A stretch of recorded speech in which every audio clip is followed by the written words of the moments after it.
मित्रों नमस्कार, मैं हूं प्रदीप कुमार। आप देख रहे हैं पॉलिटिकल आइडिया। पॉलिटिकल आइडिया के आज के इस अंक में आप सभी दर्शकों का बहुत बहुत स्वागत है। दोस्तों, देश के जिन 5 राज्यों में इस महीने चुनाव संपन्न हुए उसमें तमिलनाडु एक ऐसा राज्य है दोस्तों जिसके परिणाम ने सबसे ज्यादा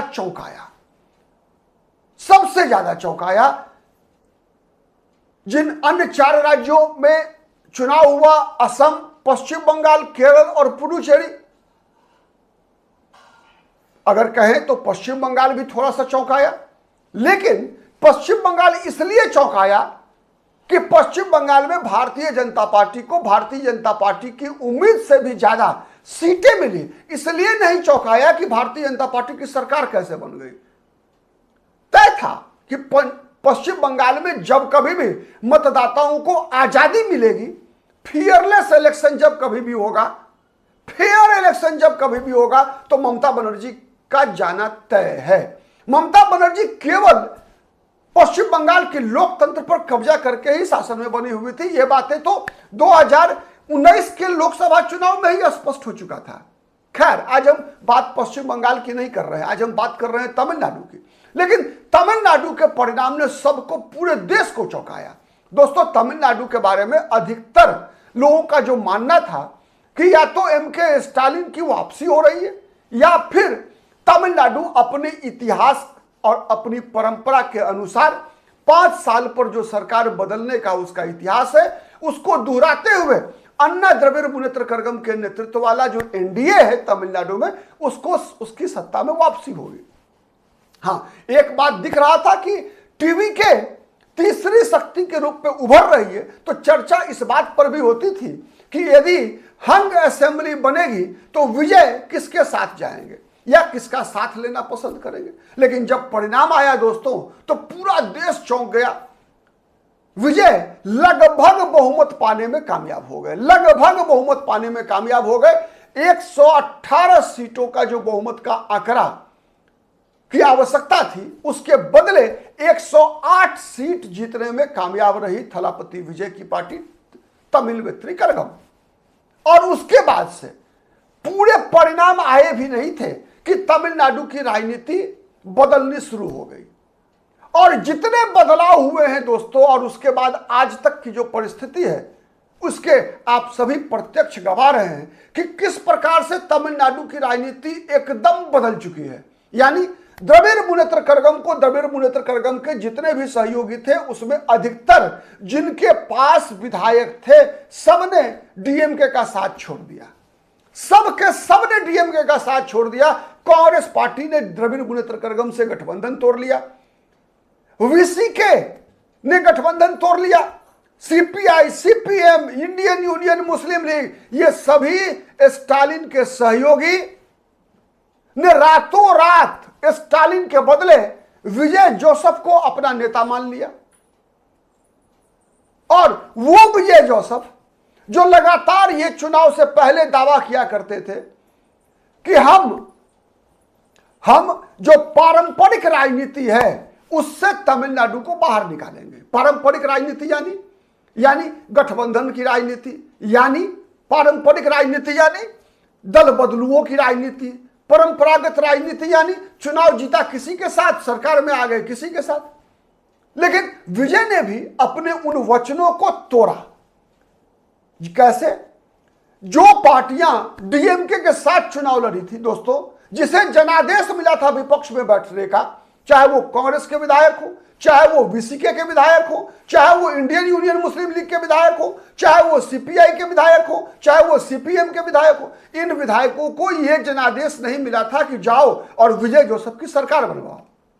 लेकिन इन लोगों ने विजय जोसेफ की सरकार बनवाई, बावजूद इसके कि यहां पर तमिलनाडु में ये पार्टियां ये बहाना नहीं कर सकती कि बीजेपी को रोकने के लिए हमने विजय जोसेफ की सरकार बनवाई है, क्योंकि बीजेपी के मात्र एक विधायक है। एक विधायक वाली पार्टी सत्ता में किससे लाना है नहीं लाना है इसको कैसे तय कर सकती है? तो तमिलनाडु में ये जितने भी दल है दोस्तों, कोई ये दावा नहीं कर सकती कि हमने बीजेपी को रोकने के लिए हमने अपना स्टैंड बदल लिया, हमने अपना नेता बदल दिया, हमने अपने गठबंधन के सहयोगी को बदल दिया। अब द्रविड़ मुनेत्र कड़गम कांग्रेस पार्टी को तो कह रही है गद्दार, पीठ में छुरा भोंका। पार्लियामेंट में अलग सीट की मांग कर दी डीएमके ने कि नहीं, हम कांग्रेस के साथ नहीं बैठना चाहते। उम्मीद है कि लोकसभा के अगले सत्र में द्रविड़ मुनेत्र कड़गम इन लोगों से अलग बैठेगी। तो दोस्तों, इसके बाद यह चर्चा शुरू हो गई है कि इंडिया अलायंस दिल्ली में कौन रहेगा। क्या स्टालिन और विजय एक साथ रहेंगे? और दोस्तों, मैं बताऊं आपको, इस पर जितनी बहस कांग्रेस, समाजवादी पार्टी, स्टालिन, विजय, ममता बनर्जी, अरविंद केजरीवाल, यानी जो इंडिया अलायंस के घटक हैं, उनके बीच जितनी बहस चल रही है, उससे ज्यादा बहस चल रहा है भाजपा के खेमे में।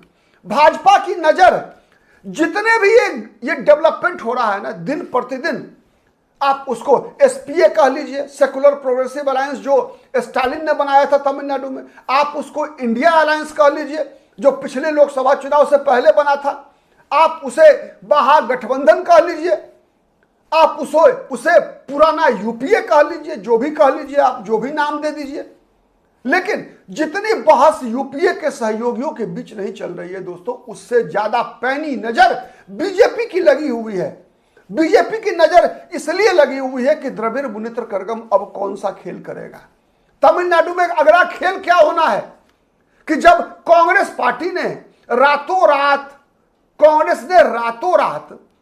स्टालिन को छोड़कर विजय के साथ चली गई, तो क्या भारतीय जनता पार्टी भी पलानीसामी को त्याग कर स्टालिन को अपना लेगी?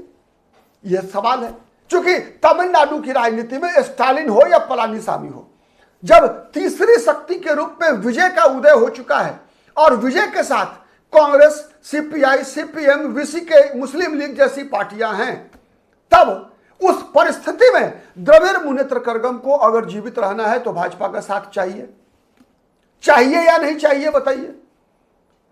क्योंकि अब आप अनुमान लगाइए कि जब विजय जोसेफ, इंडियन यूनियन मुस्लिम लीग, सीपीआई, सीपीएम, कांग्रेस की राजनीति कैसी होनी है, किस वोट बैंक की राजनीति होनी है?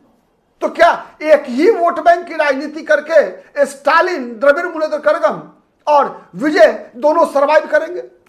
नहीं करेंगे। कैसे करेंगे बताइए? तीसरी तरफ अन्ना द्रविड़ मुनेत्र कड़गम, एआईएडीएमके लगातार टूट की शिकार है। सनमुगम वेलुमणि जैसे लोग कभी दाएं कभी बाएं, कभी लेफ्ट कभी राइट होते रहे, गए विजय के साथ, पार्टी तोड़ने को तैयार, लेकिन विजय ने मंत्री नहीं बनाया, लौट कर आ गए। लेकिन इन्हीं में से कुछ विधायकों ने इस्तीफा भी दे दिया, विधायक पद से इस्तीफा दे दिया टीवीके ज्वाइन करने के लिए। माना जा रहा है कि 4 विधायकों ने एआईएडीएमके का इस्तीफा दे चुके हैं, टीवीके ज्वाइन कर चुके हैं। अब आने वाले दिनों में त्रिची विधानसभा सीट जिससे विजय ने इस्तीफा दिया है, विजय 2 विधानसभा सीट से लड़े थे, उसके साथ इन विधानसभा सीटों पर जब उपचुनाव होगा तो ये सभी एआईएडीएमके के विधायक टीवीके की टिकट पर चुनाव लड़ेंगे। और चूंकि टीवीके का ये हनीमून पीरियड होगा, चुनाव जीतने में परेशानी नहीं होगी, तो एक तरफ पहले से ही, चुनाव से पहले से भी एआईएडीएमके लगातार विभाजन की शिकार होती रही है। जयललिता के निधन के बाद से ही पनीर सेल्वम, पलानीसामी, फिर शशिकला, टीटीवी दिनकरन, ऐसे कई चेहरों ने अन्ना द्रविड़ मुनेत्र कड़गम को त्याग दिया। फिर एआईएडीएमके पलानीसामी बीजेपी के साथ आई, बीजेपी के साथ आकर विधानसभा चुनाव लड़ी। लेकिन लोकसभा चुनाव में बीजेपी ने एक नया प्रयोग किया। 2024 में जब अन्ना मलाई के नेतृत्व में भारतीय जनता पार्टी ने एक तीसरा मोर्चा बनाया, पीएमके और एएमएमके के साथ, पट्टाली मक्कल काची के साथ, और बीजेपी को सफलता भी मिली, सीटें नहीं मिली, लेकिन वोट परसेंटेज के मामले में लगभग 19.5% वोट पाने में कामयाब रहा बीजेपी का गठबंधन। अकेले बीजेपी 11.5% वोट पाने में कामयाब रही। 9 लोकसभा सीटों पर भारतीय जनता पार्टी के उम्मीदवार रनर अप रहे, एनडीए के उम्मीदवार दूसरे नंबर पर रहे, तो बड़ी सफलता थी। लेकिन फिर जब लगा कि नहीं, तमिलनाडु का इतिहास कहता है कि 5 साल पर सरकारें बदलती हैं तो अन्ना द्रविड़ मुनेत्र कड़गम का चांस है, बीजेपी आ गई, अन्नामलाई को किनारे लगाकर पलानीसामी के साथ आ गई। लेकिन बीजेपी को शायद इस बात का अनुमान नहीं था कि तमिलनाडु की जनता इन दोनों द्रविड़वादी पार्टियों डीएमके और एआईएडीएमके से तंग आ चुकी है, नया विकल्प ढूंढ रही है। बीजेपी अन्नामलाई के नेतृत्व में जिस विकल्प की बात 2024 के लोकसभा चुनाव में कर रही थी, उससे बीजेपी पीछे हट गई, फायदा मिला विजय को और विजय की सरकार बन गई। तो दोस्तों, बीजेपी की नजर द्रविड़ मुनेत्र कड़गम पर भी है, जैसे कांग्रेस की नजर विजय पर थी। इसलिए है कि डीएमके अगर बीजेपी के साथ आती है तो स्टालिन नवीन पटनायक की तरह, वाईएस जगनमोहन रेड्डी की तरह बीजेपी के लिए अदृश्य सहयोगी हो सकते हैं। जब कभी भी लोकसभा में, राज्यसभा में कोई बिल के लिए बीजेपी को 2/3 सांसदों की आवश्यकता होगी, तब स्टालिन की का महत्व बढ़ जाएगा। और कौन जानता है अगले विधानसभा चुनाव और लोकसभा चुनाव के दौरान क्या होगा, बीजेपी के भी सहयोगी बदल जा सकते हैं। तीसरी बात एक और है कि क्या पलानीसामी बचे खुचे अन्ना द्रविड़ मुनेत्र कड़गम को एक साथ रख पाने में सक्षम होंगे? यह भी बड़ा सवाल है। तो कई ऐसे फैसले हैं दोस्तों, आने वाले दिनों में विजय कांग्रेस का क्या हाल करने वाले हैं, इस पर भी नजर बनी रहेगी। क्योंकि आप you can not underestimate Thalapathy Vijay. जिस तरीके से विजय कदम बढ़ाते जा रहे हैं, पहले याद कीजिए, सबसे पहली दोस्ती कांग्रेस के साथ, कांग्रेस से दोस्ती हुई तो कांग्रेस के साथ जैसे चीनी के पीछे चीटी आ जाती है, वैसे ही कांग्रेस के पीछे मुस्लिम लीग आ गई, सीपीआई आ गई, सीपीएम आ गई, वीसीके आ गई।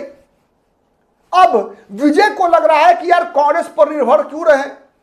अब विजय को लग रहा है कि अपनी पार्टी का बहुमत अपने बलबूते पर अगर बन जाए तो ज्यादा बढ़िया है। और इसी के लिए एआईएडीएमके के विधायकों का इस्तीफा करवाकर अपनी पार्टी की टिकट पर चुनाव लड़ने का ऑफर दे देना, सफलता भी मिल रही है।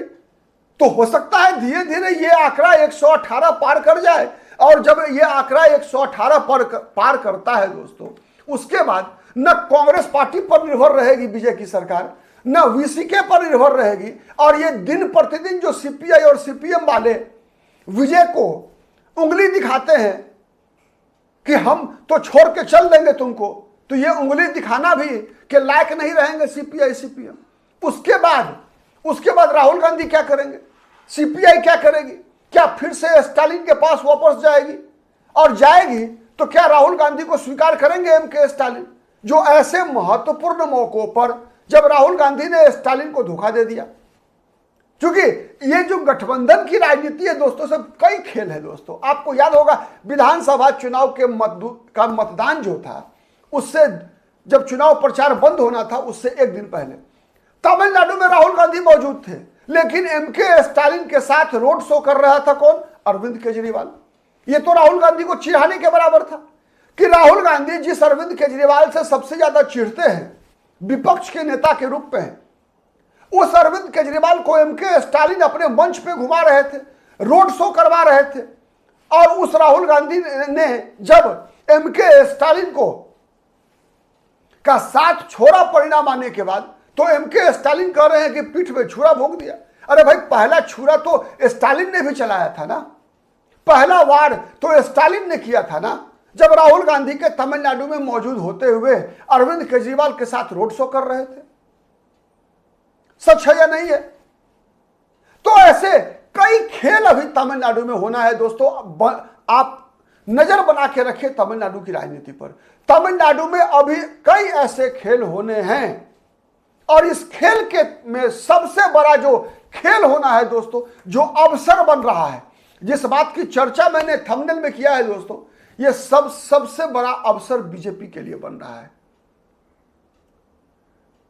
क्यों? उसके कारण को समझिए। विजय, कांग्रेस, मुस्लिम लीग, सीपीआई, सीपीएम, स्टालिन के पुत्र उदयनिधि स्टालिन, इन सब का मुद्दा क्या है? किसको रोकना चाहते हैं? किसको रोकने के लिए ये सब एकजुट होते हैं? केवल एक, बीजेपी को रोकने के लिए। किससे नफरत करते हैं? पलानीसामी, अन्नामलाई से। तो आने वाले दिन में अवसर, आज आपको बीजेपी के लिए आपदा दिख रहा होगा तमिलनाडु में, लेकिन यह बीजेपी ऐसी है दोस्तों जो आपदा में अवसर ढूंढती है। तो आपदा में अवसर सबसे ज्यादा निकलकर अगर किसी एक राजनीतिक दल के लिए बनता हुआ दिख रहा है तो वो दल है भारतीय जनता पार्टी। आप कितने सहमत हैं कमेंट करके बताइएगा। आज के लिए इतना ही, फिर मुलाकात करेंगे, मुलाकात होगी किसी अन्य मुद्दे पर। तब तक के लिए नमस्कार।